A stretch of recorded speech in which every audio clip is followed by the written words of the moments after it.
So it's the day after I did the crazy thing, and we came back just to check it out one more time before we fly home. I don't know, dude. I've done some crazy stuff in my life, but this is a pretty big one. Hey, my name's Mike. And I'm Linda.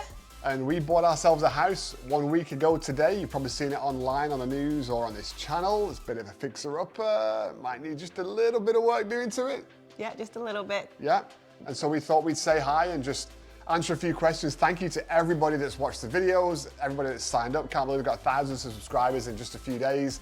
On YouTube, which is where obviously the majority of the content will go, but even on Instagram, you all have been so nice. Well, most of you, one or two, not so much, but most of you have been really nice, and we appreciate it. Welcoming us to Franklin and Tennessee. We're not quite there yet, but we're working on it, so we'll be there soon.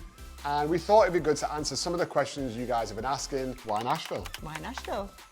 Well, do you want to go or do you want You me to go. When we first moved to America, as you can tell, we're not from here originally. We came from the UK and interned with some awesome people, Ray and Linelda. Hope you're watching, hi. So we spent a summer in Nashville and we loved it, right? I mean, we had a blast. We were gonna come back and work with them after we graduated from school, couldn't figure the visa stuff out, and so it never happened. And we never made it back to Nashville. We ended up moving to Houston, I guess in 2001 and then again in 2007. We traveled to Nashville late last year. A friend of mine was doing an event out there with Love Does. Great organization, go check them out.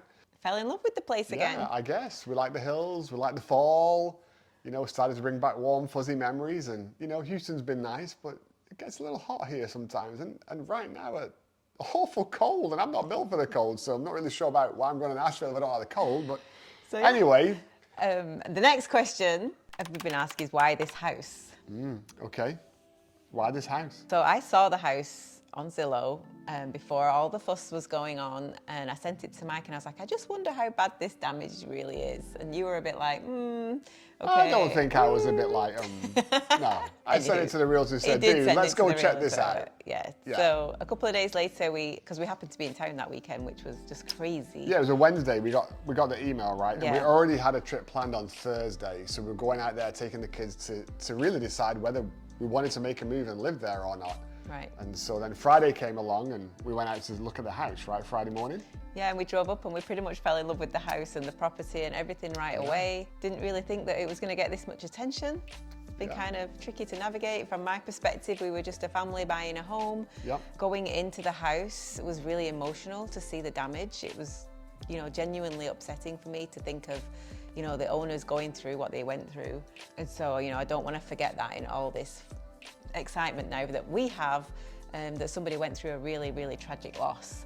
And we are very sorry for them, but they decided it was time to move on, and so they said they're saying goodbye, and we're going to say hello, and we're excited just to have a family home.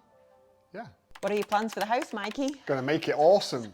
See if I can get me a slide in there, fireman's pole. No, I'm just kidding. I think the goal is to build the outside back to something similar to what it looked like before. We like the footprint. We like the stature that it has on the lot. We may make a couple of tweaks on the exterior, see what we can do. Those columns are awful big, and one of them's pretty badly burned. And somebody told me they're $30,000 each. So if you can fix columns for cheap, give me a call, because I don't think I'm going to be replacing it for that. We may have a missing one and just have it not symmetrical. No.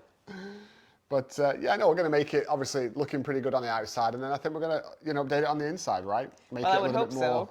Yes. Well, I mean, versus what it was, when it was built in the 90s. Yes. Open plan, pretty, really just conducive to a family that lives there, right? We're a very close family. We hang out together. We do things together. And so we want a house that just embraces that. And then we can lock the kids in the bedroom when they're being rascals, and we can get our quiet time. I'm just playing. No. So are we professional house flippers? Well, I don't know I'm a professional anything, actually. I kind of trying to figure out what I want to be when I grow up. But no, we're not professional house flippers. I mean, we put some floor down, in years gone by, painted some walls.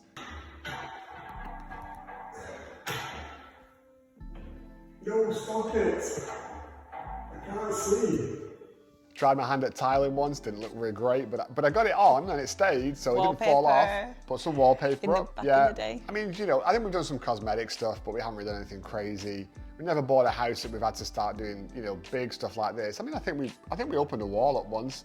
or we had some guys come in and open a wall up because we didn't like where it was. Yeah. That's about as much as we've done. And I've built some workspace here in Houston, so I've overseen that process and been around a little bit of commercial construction, which is very different, to be fair, than residential. But again, a restoration project like this, no, I mean, we've never done anything like that.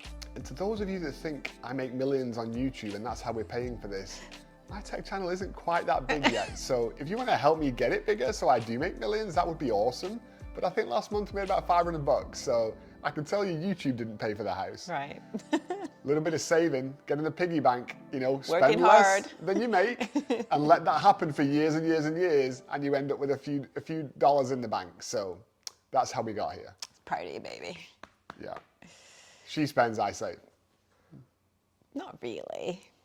I think the final question that we've had an awful lot from the media and from comments online is, hey, we want to see the guest house. We want to see more of the property and that kind of stuff. Obviously, we had a very small amount of time there and we weren't able to capture a lot of footage. As we get back out, we'll be able to capture more. Once we actually get the home, we will show a lot more of that kind of footage as well. But man, we're going to live there too, so, you know, going to have to balance that out a little bit. You might not want to see my bedroom once I make a mess in it, I'm just saying. But no, we'll show some footage of all that kind of stuff as well. We're excited. Listen, we're so excited that you're excited with us. Genuinely, it's very humbling to think people want to come along for the ride and the journey.